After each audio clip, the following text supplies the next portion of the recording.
स्तब्ध है पूरा विश्व आज विश्व गुरु की तबाही को देखकर। स्तब्ध है पूरा विश्व आज इस विश्व गुरु की तबाही को देखकर। क्या हम ऐसे ही बनेंगे विश्व गुरु, अपनों की ही चिताओं को जलाकर। और इसी लाइन के साथ मैं जय सर, आज कुछ नई बात तो नहीं, लेकिन आज हम कोरोना के बारे में हम अपने देशवासियों को इस रोग के लक्षण क्या है, इसके टेस्टिंग की पद्धति क्या है और इससे बचा कैसे जा सकता है, इसके उपाय क्या है, आज हम इसके बारे में बात करेंगे।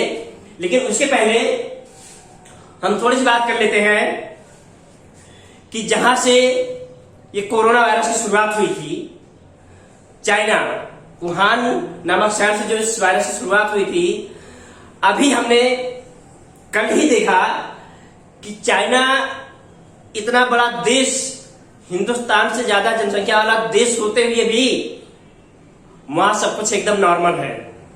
वहां अभी म्यूजिक कॉन्सर्ट का, म्यूजिक फंक्शन का आयोजन किया गया था, जहां पे पूरी प्रजा को भाग लेने की आजादी थी।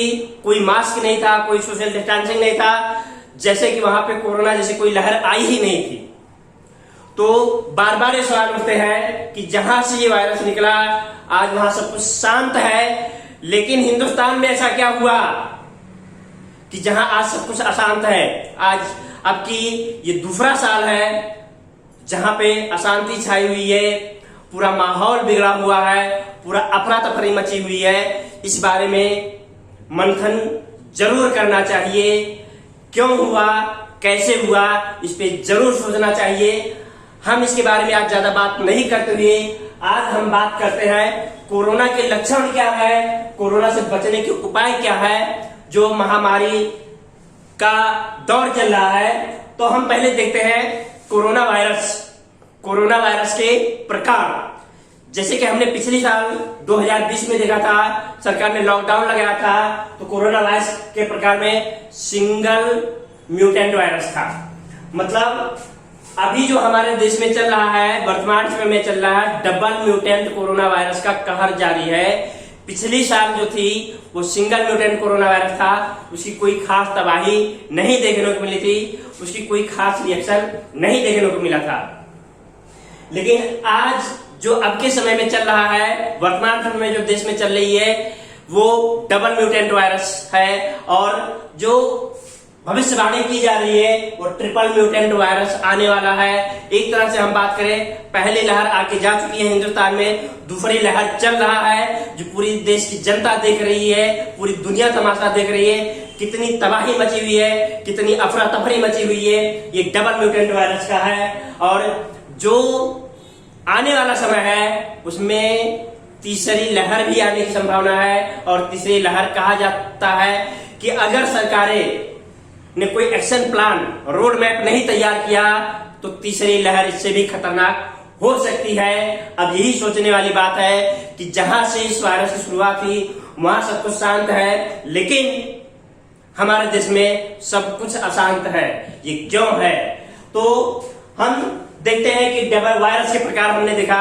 डबल म्यूटेंट वायरस क्या है, हमने पहले भी एक बार वीडियो में बात किया था।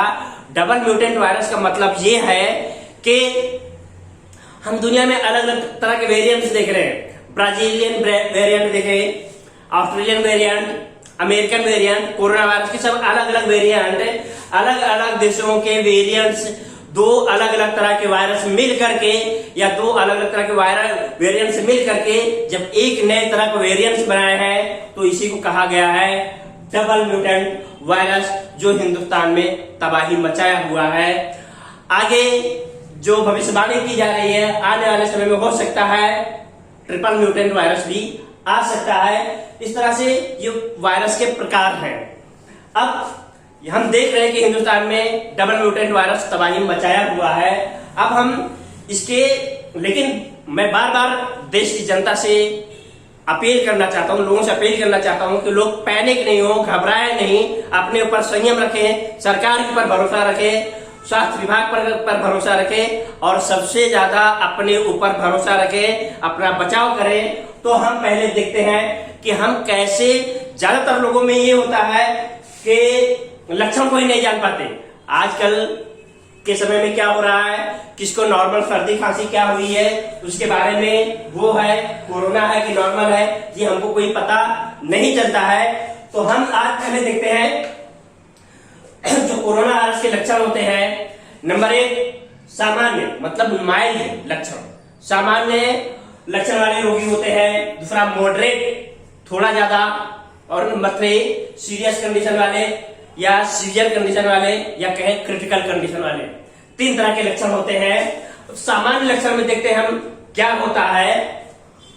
ज्यादातर हमको सभी को पता है, पहले सर्दी खांसी बुखार सामान्य होता था हिंदुस्तान में, और लोग दवा नॉर्मल दवा लेकर के ठीक हो जाते थे। कितने लोग तो दवा, गांव में तो लोग दवाई भी नहीं लेते थे, अपने आप ठीक हो जाता था। लेकिन अब ये समय वो नहीं है कि हम इसको सामान्य बीमारी मान करके रहें।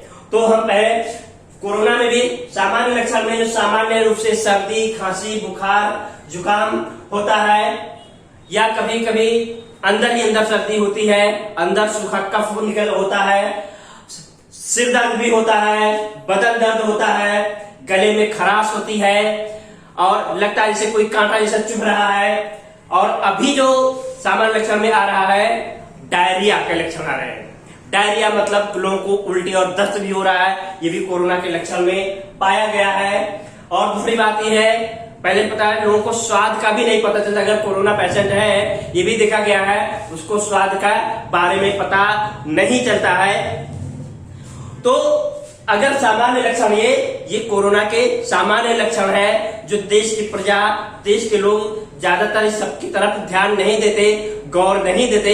लेकिन अब ये समय नहीं है कि ये सभी सामान्य लक्षणों को इग्नोर करने का, उससे हमको सावधान रहने की जरूरत है। अगर ये सब लक्षण आपके शरीर के अंदर दिखाई दे रहे हैं तो आप इग्नोर मत करिए और अपने डॉक्टर का कंसल्टिंग करिए, उसकी सलाह के अनुसार काम करिए।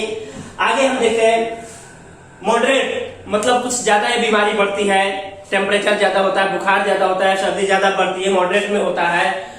अगर इससे आगे बढ़ते हैं हम सीरियस कंडीशन, जो क्रिटिकल कंडीशन होता है या सीवियर कंडीशन होता है, गंभीर लक्षण वाले जो बीमारी, अगर सामान्य लक्षण वाले इस बीमारी को इग्नोर करते हैं तो ये सीरियस कंडीशन की तरफ धीरे धीरे आगे बढ़ता है। और इसमें क्या होता है, जैसे हमने देखा ऑक्सीजन का लेवल आज के टाइम पे डबल म्यूटेंट वायरस में ऑक्सीजन का लेवल लोअर डाउन हो रहा है, ऑक्सीजन सांस लेने में तकलीफ हो रही है, ऑक्सीजन की सप्लाई में प्रॉब्लम हो रही है। तो इससे ब्लड प्रेशर भी डाउन होने की संभावना रहती है, और एक स्टेज निमोनिया होने का रहता है। गंभीर लक्षण में निमोनिया भी होता है। सांस लेने में तकलीफ, जो डबल म्यूटेंट वायरस में सबसे ज्यादा तकलीफ हो रही है, लोगों को सांस लेने में तकलीफ हो रही है। सांस से सबको चलनी चाहिए, ये सभी का मानना है, लेकिन लोगों को सांस लेने में तकलीफ हो रही है। और ये क्यों हो रही है, क्योंकि लोग सामान्य लक्षण में ही जब लापरवाही करते हैं तभी क्रिटिकल स्टेज की तरफ बढ़ता है। ये भी देखा गया है, किडनी फेलियर का भी लक्षण देखने को मिला है। हाई फीवर मतलब बहुत तेज बुखार रहता है, ऐसे में बुखार नहीं उतरता है। और पहले हमने सरकार की तरफ से सुना था, या जो गाइडलाइन जारी हुई थी, कि कोरोना वायरस के लक्षण एक व्यक्ति से दूसरे व्यक्ति के अंदर लक्षण जाहिर होने में 14 दिन लगते थे, और इसीलिए कहा जाता था 14 दिन का होम क्वारंटाइन या होम आइसोलेशन किया जाता था। लेकिन अभी सेकेंड वेव में ये 5 से 6 दिनों में ही अपना विकराल स्वरूप दिखाने लगता है। इसलिए लोगों से गुजारिश है, मेरी गुजारिश है कि आप लोग सामान्य लक्षण जो आपके अंदर दिखाई दे रहे हैं, इसको इग्नोर मत करिए, इसकी अनदेखी नहीं करें। आप उसके लिए ट्रीटमेंट लीजिए, आप उसकी दवाई लीजिए, आप अपने डॉक्टर से कंसल्टिंग करिए। लेकिन आपको स्वस्थ रहना है, सही रहना है, तंदुरुस्त रहना है, तो सामान्य लक्षण को इग्नोर किए बिना आप अपने स्वास्थ्य की तरफ ध्यान दें। ये हो गए कोरोना वायरस के लक्षण। अब हम कैसे, ये तो हो गया लक्षण है जो अंदाजा लगाया जा सकता है, लेकिन अगर उसको फाइनल करना है कि कोरोना है कि नहीं है, तो आजकल सभी को पता है, टेस्टिंग मेथड पता है। एक हम बात कर लेते हैं टेस्टिंग क्या होता है। टेस्टिंग एक रैपिड एंटीजन। रैपिड एंटीजन क्या होता है कि जो हम देखते हैं, केंद्रों पे जाते हैं तो वहां पे नाक में कुछ डालते हैं और उसका रिपोर्ट रैपिड मतलब उसका रिपोर्ट 5 से 10 मिनट में जो मिल जाता है, उसी को रैपिड एंटीजन टेस्ट कहा गया है। आगे हम बात करते हैं इसकी रिलायबिलिटी की बात कर लेते हैं, इसकी विश्वसनीयता की बात कर लेते हैं। जो रैपिड एंटीजन टेस्ट है इसकी रिलायबिलिटी आई थिंक 60 to 70% होता है। मतलब इसके रिपोर्ट्स कभी गलत भी होते हैं, कभी सही भी होते हैं, इसलिए इसके ऊपर रैपिड एंटीजन पर लोग एकदम से भरोसा नहीं करते, लेकिन टेस्ट कराया जा सकता है और इससे पता चलता है कि कोरोना है कि नहीं है। अगर इससे ज्यादा क्लियरिटी लेना है लोगों को तो दूसरा होता है आरटीपीसीआर टेस्ट। आरटीपीसीआर टेस्ट का रिपोर्ट प्राइवेट लैब में 24 घंटे के अंदर आ जाता है और आई थिंक सरकारी लैब में 3-4 दिन या 5-6 दिन 4-5 दिन का गैप होता है, 4-5 दिन में मिल जाता है।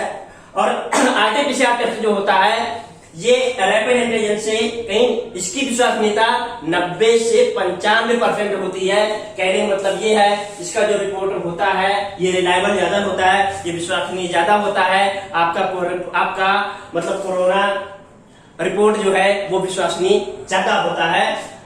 अगर हम आरटीपीसीआर के फुल फॉर्म के बारे में देखें, क्या इसको पूरा बोला जाता है, इसका पूरा नाम है reverse transcription polymers chain reaction, इसको ये पूरा नाम है। जिसकी रिलायबिलिटी, जिसकी विश्वसनीयता 90 से 95% है। मतलब ज्यादातर आरटीपीसीआर टेस्ट किया जाता है और इसे कंफर्म किया जाता है।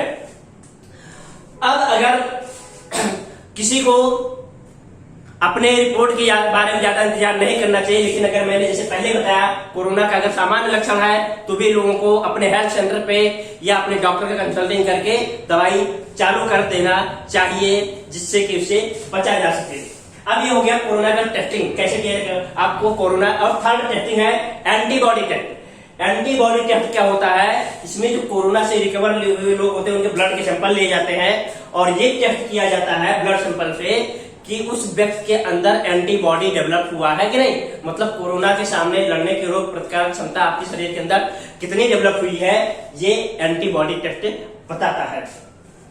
आगे हम बात करते हैं इसके उपाय क्या है। अगर मान लीजिए जैसे बताया अगर हो जाए, पूरी दुनिया में सभी को हो रहा है, इससे कोई अछूता नहीं है, इसलिए घबराने की कोई जरूरत नहीं है, कोई पैनिक करने की जरूरत नहीं है। इसका उपाय, अब उपाय मान लीजिए जैसे बताया सामान्य लक्षण है तो सामान्य लक्षण में डॉक्टर कंसल्ट करिए। सरकार ने हेल्पलाइन नंबर जारी किया 104-1075, जो भी है उस पे जाइए, आपके नजदीक के स्वास्थ्य केंद्र में जाइए, डॉक्टर से कंसल्ट करिए। लेकिन मेरी एक यही गुजारिश है कि आप लोग इसको इग्नोर नहीं करें, इसकी अनदेखी नहीं करें। गंभीर लक्षण उन्हीं के अंदर आते हैं जो सामान्य लक्षण को इग्नोर कर देते हैं। जब सामान्य बीमारी रहती है, सर्दी खांसी बुखार रहता है तो सोचते हैं कि सामान्य बीमारी है और उसको सामान्य मान के चलते रहते हैं और वही लोग क्रिटिकल कंडीशन में जाते हैं।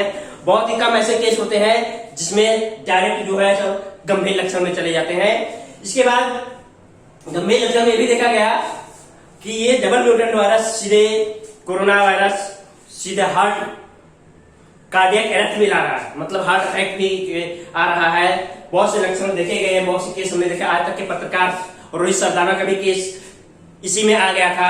कोरोना वायरस के शिकार थे ही, कोरोना वायरस का ट्रीटमेंट चल रहा था, उसी के बीच में उनको हार्ट अटैक भी आ गया। हार्ट अटैक जो आज न्यूज पेपर में जो सब चीजें मेडिकल रिपोर्ट आ रही है, कोरोना वायरस की वजह से हार्ट अटैक आने की भी पॉसिबिलिटी बढ़ रही है।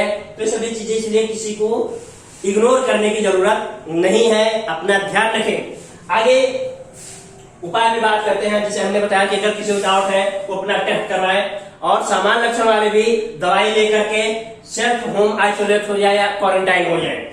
उसके बाद हमारी जो फर्ज है, मास्क लगाएं, सोशल डिस्टेंसिंग का पालन करें, हाथ को बार बार धोए, साबुन से धोए या हाथ को सैनिटाइज करते रहे, डॉक्टर का कंसल्ट करें, दवाई लेते रहे, आराम करें, लिक्विड खूब ले, लिक्विड ज्यादा से ज्यादा मात्रा में पिए। और अगर जब वो ठीक हो रहे हैं, जो लोग स्वस्थ हैं, वो इस शिकार से बचने के लिए वैक्सीन जरूर लगाएं।